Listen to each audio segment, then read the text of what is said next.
Warriors ministry. இன்றைய வாக்குத்தத்தம் 2 கொரிந்தியர் அதிகாரம் 7 இறை வார்த்தை 9.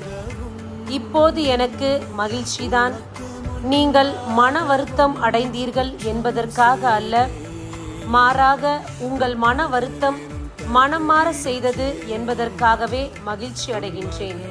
அன்பார்ந்தவர்களே, மிக அருமையான வார்த்தை இது.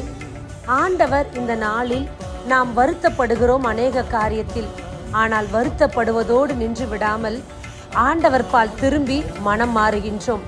இன்றைக்கு இறைவன் நம் ஒவ்வொருவரிடத்திலும் எதிர்பார்க்கக்கூடியது மனம் மாற்றம்தான்.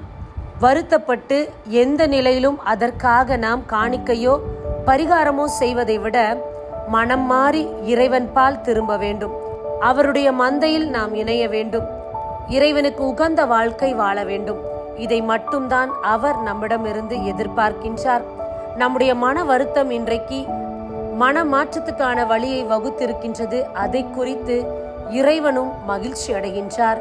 ஒவ்வொருவரும் ஆண்டவர் பால் திரும்புவோம், மனம் மாறுவோம். ஆமேன். God bless you.